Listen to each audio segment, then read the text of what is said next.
والآن مع الدرس الختامي للمؤتمر بعنوان What to expect for the future of HR يقدمها السيد الأستاذ أمين سرور مدير عام إدارة الموارد البشرية بالمعهد المصرفي المصري بمشاركة Professor Armin Trost, Professor, Author, Speaker and Consultant.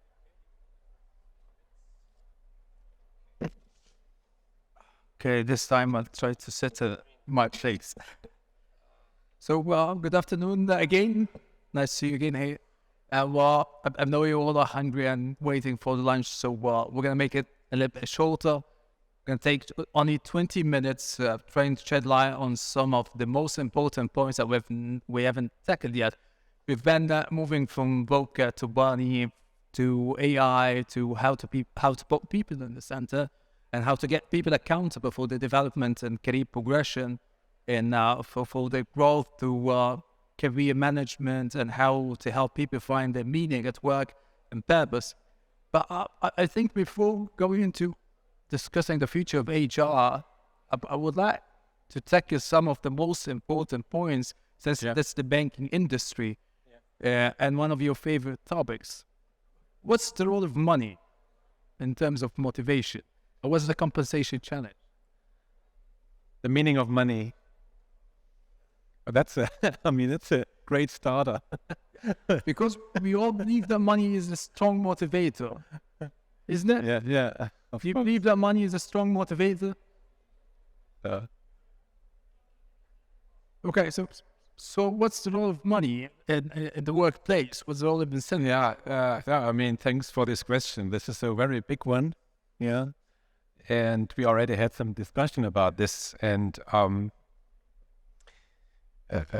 if you want to have me on a stage, you have to pay decent money, right? Yes. But is it that in this moment where I sit here, I'm motivated through money?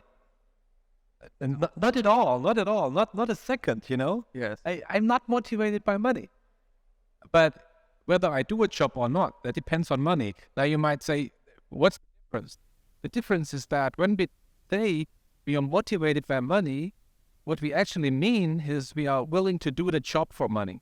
And that's a big difference. If you want to have, we were just talking about talent, and then this was an amazing presentation. Really, I really liked it. Thank you so much.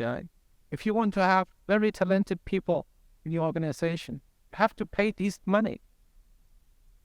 You have to.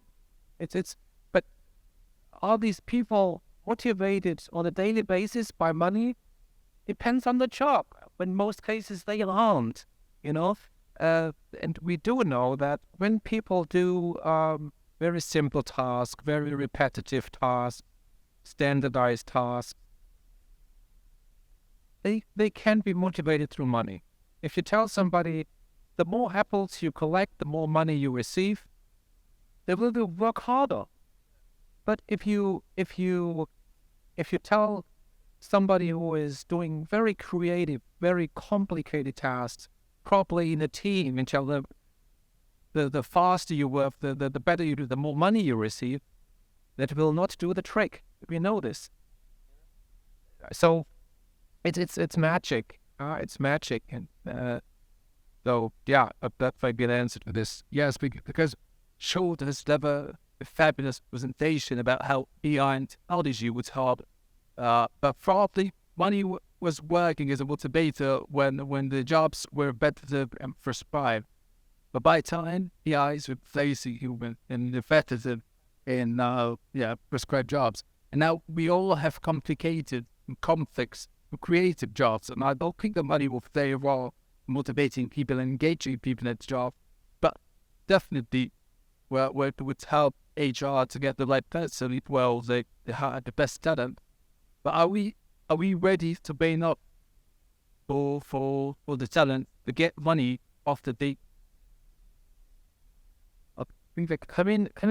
Do we pay enough? Everybody in the room must ask him or herself this question. And what is enough? And it's also mentioned in this presentation. Focus on the core. Focus on what really matters. And in HR terms, we could also say think of the key function, and I would agree that HR is never a key function. There are other functions that really have an impact on the future competitiveness of a company. You mentioned the case of a pharmaceutical company, and very often R&D is a key function. No, I mean, we have seen this in COVID. When you are the fastest to come up with a new vaccine through R&D, and this is the key function that will boost the success of your company. And in those functions, you don't just need good people. You need the best of the best of the best. And if you really want to have the best of the best of the best, you simply have to pay more than the competitor. There is no objective pay this or pay this. You have to pay more than the competitor. That's the answer. So how much is that? Who knows? It's in the end, it's a matter of negotiation, probably. You know. Yes, Yeah. very true. Let me pick your brain on this topic, because I was a bit scared when Schuld had shown the photo of the video where employees are monitored and their attention is more. It's best scary how the future would look like. Did you like it, Amin? No, I was really scared how this would affect where we've tackled well-being and mental health. So, well, how the workplace would look like if people are monitored and their attention is monitored and their expressions are monitored, and how they react when they are eating, when they're moving, when they're speaking to others. Being monitored all the time is bad. What I mean, when you it was fascinating what Schott presented, right? It was quite it was exciting, or how technology can work with people. Yeah. How we can properly use a term of augmented intelligence. How we can use our strengths as humans, conceptualizing things and bringing about innovation. How we can use the strengths of technology in terms of data processing and storage and all these. So this is absolutely fantastic. But absolutely, are we moving into a future of work? Yeah. Where augmented intelligence moving forward, or with monitoring of every single second is moving up? But I wonder why you are scared. Because I was scared too. And the question is, why are we scared? And why are you scared? I don't want to be monitored. You don't want to be. Why don't you want to be monitored? Because I want to be myself. My own self. I feel like we have been created free. We've been created. Yeah. We're very cautious about freedom. Yeah. I think we tend to enjoy what we do because it's authentically ours. Yeah. It represents us. But what I mentioned about engagement usually happens when your highest strengths are matching your highest challenge. Yeah. Not when the expectations of the business match your expected. Properly, we need to become in the center, to have people in the center so they are accountable. And I don't think monitoring would help people become accountable. And you don't want to be judged, and you don't want to be put into boxes from the outside, right? If judgment's possible, will be it's possible. I think the funny thing or the interesting thing, is when I listened carefully to Schott's presentation, I very often heard the sentence, you can do this, you can do that, you can apply this technology, you can analyze this, you can use this data. And whenever I hear this sentence, you can use this, my instant question is, who is you? When I say, who is you? Who analyzes? Who does what? So, and I think there are at least two answers to the question, who is analyzing, who is predicting, who is either it's HR, and that could be a wonderful thing. Through this artificial intelligence and through all this technology, our life will become easier. We don't have to read through every resume. We might not even have to do interviews by ourselves. So it makes our life easier. We HR folks, We can have more time for other things. So AI can make our life easier. And that might be something cool. And it always did. I mean, look at applicant tracking systems. They really made our life easier, right?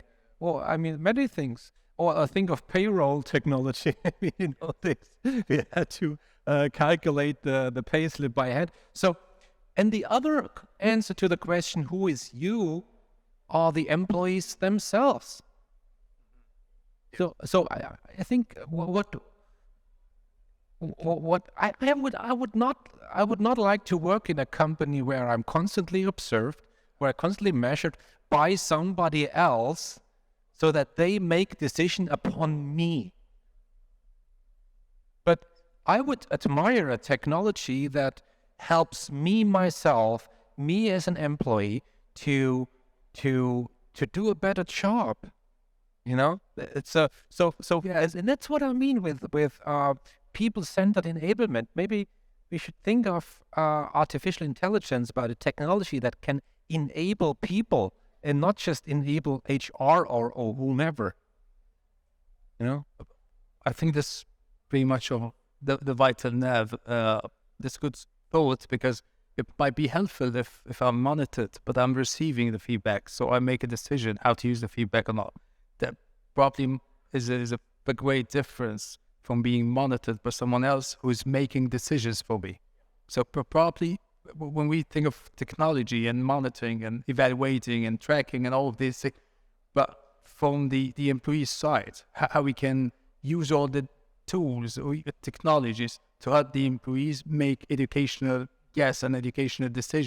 decision for how to move forward, how to expand their careers, how to change, how to recraft the jobs that are probably much more helpful, rather than taking the data and the power of technology to someone else to make decisions on the employees. absolutely. So probably we're moving into, I used to use a metaphor for describing how we're moving, or how the workplace is changing from a beehive of a Swiss watch. I know you're coming from Zurich, and I'm a big fan of Swiss watches, but probably we're moving from a Swiss watch or a beehive to a slinky coin. So from a disciplined, hierarchical, rigid, and probably controlled system to a more of an agile, responsive, flexible in motivating and engagement and personalized. I'm also curious about how we can tackle the issue of personalization at work, because hyper-personalization is becoming across the whole world in all different industries. So how HR can help people personalize the experience and deliver up to the bar of their expectations. I would absolutely agree. And I think we as HR, we must not do everything, right? Enable people, give them platform, room, so that they can make their own decision, take over responsibility for themselves, right? I think that's absolutely key. And another point was, I mean, that we discussed this day was, on one side we have technology, and on the other side we have the human interaction. Yeah, I mean, really, it feels different now. Sitting with you here, yeah, in this room. I mean, we had many team calls before we met, and we were really excited to see each other eventually, in person, shaking hands, and that was so much more than the team meetings which we had, and so, I mean, it's clear. It's even stupid that we have to mention it, that the personal touch, is so deeply rooted in us. So I mean, think of would you use any artificial technology in your relation, in your family? No. Would you like to meet your brothers, your sisters, your kids in a metaverse? Would you like to monitor your kids and have the data about them? Would you like to monitor your wife so that you can track whether she still loves you? And then, do you want this love KPI or something like this? Yeah. No, you don't want it. I mean, and still we It might not, but my wife might prefer so. I might not prefer to monitor my wife, but my wife might prefer to do so. I think. Okay. Maybe it's a combination. Yeah, it's not an either or. It's we have to get back together as humans in a social setting and add technology to it. Probably it's less a question of either or. It's more a question of how much of what. Yeah. Okay. So before we leave today, I'd like to bring a very important topic to the table of discussion. We have discussed it before. One of our favorite, one of the favorite speakers for us, Daniel Pink. Daniel Pink, the author of Drive, a psychologist that is working in the area of engagement and motivation. And 10 years ago or 12 years ago, it was 2009, where he said that management is an old technology. Management is an old technology that is no longer needed right now because it was helpful when managing in terms of controlling, planning, disciplining in all the 5 C's of management. It was more suitable for the Industrial Revolution, well, at the time of the Black Fall. But probably now, when jobs are more complicated and more complex, and probably because of the need for the banks and for the companies is to survive and thrive, but not just to achieve the annual targets. Because 88% of Fortune 500 companies, 1955, have completely vanished, disappeared. So, but that might not be an issue of performance, might not be an issue of innovation. So, how managers and leaders might think about this? How leaders need to change their mindsets and their practices to appreciate the reality of a change. So, I mean, do you agree that, would you agree that with management is dead?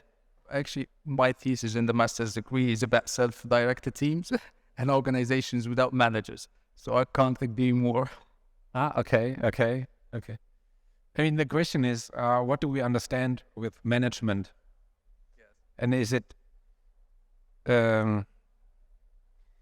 there's this differentiation, and it might be an academic differentiation between management and leadership. And it's very hard to. What we do know, maybe if you allow me, I would switch to the question of leadership. Yes. We know that in some settings, like we know there are orchestras, for instance, which have no conductor. Yeah. Or when you look into a rock band, I played in a rock band for many years. We don't have a leader in that sense. Yes. And for many working teams, there might not be an official leader. And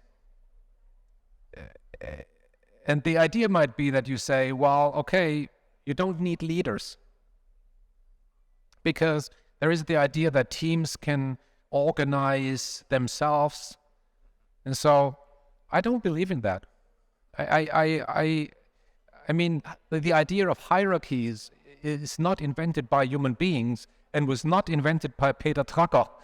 Hierarchies have been with us long before we were human beings. I mean, the idea of hierarchies, you find it in nature. You find it with other species. I mean, look at horses, for instance. They have hierarchies, right? Birds, they have hierarchies, and it's deeply rooted in us that whenever there are 3 people together, one will lead, or has a kind of a leading role.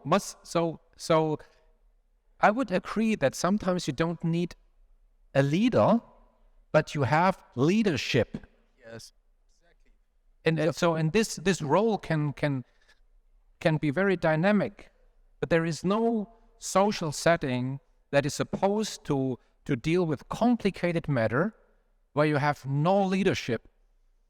It would be my statement. I mean, we can discuss this.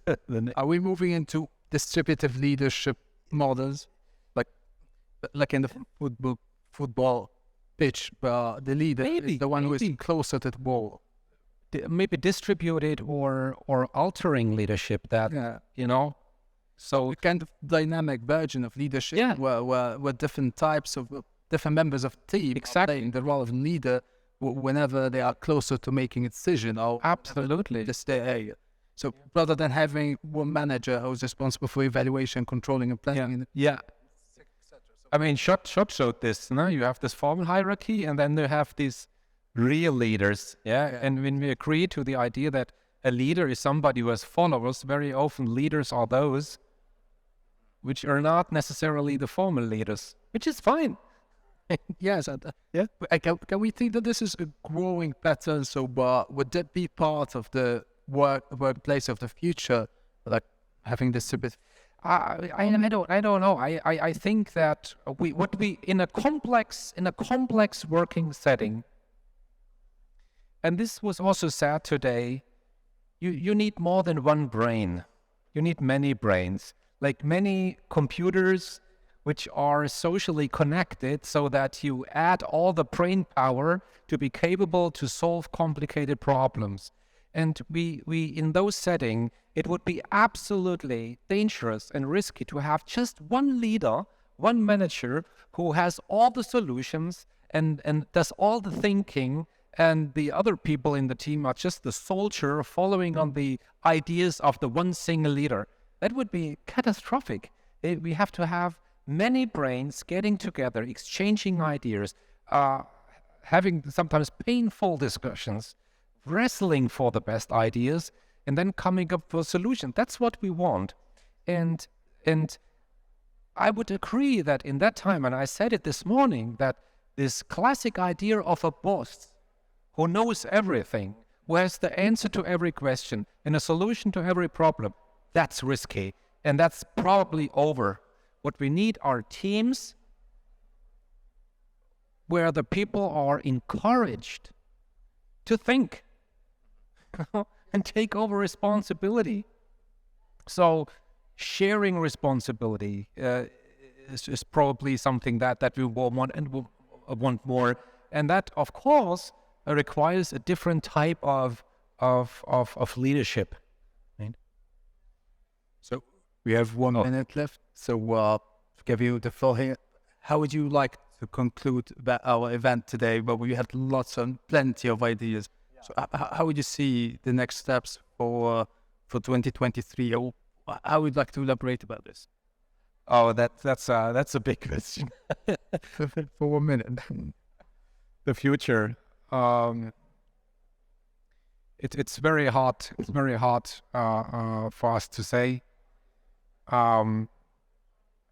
My mantra always was in all my work in HR that I have a very, very, very deep belief in the individual talent of people, and it's a crucial task that we all have, each of one of you and myself, to find out what is the one thing where you can be better than most other people you are born with, and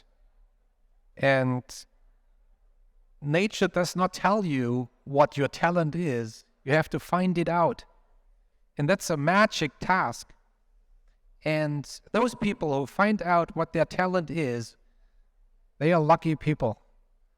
They are really lucky people. And I dream of a world where people really find their talent and can unleash their talent and let their talent grow. And what we need in the future are organizations that allow exactly this, because we need this more than ever, right? And I think in HR we can contribute much to create an environment where people can unleash their talent.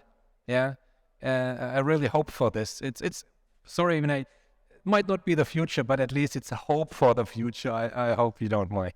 Yeah, I think it's a good thought to leave with such kind of optimism, thinking of a positive organization where everyone can find his own talent and connect the talent with the jobs and find a meaning at this.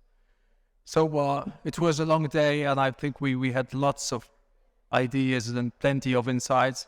So hopefully you enjoyed the whole conference, and we wish you a great year ahead. 11 months of success, 11 months of inspiration, 11 months of finding your meaning at work and helping your organizations and banks flourish and thrive. Thank you, and have a great day. Thank you. Thank you for putting up. Thank you, distinguished speakers, for your valuable insights.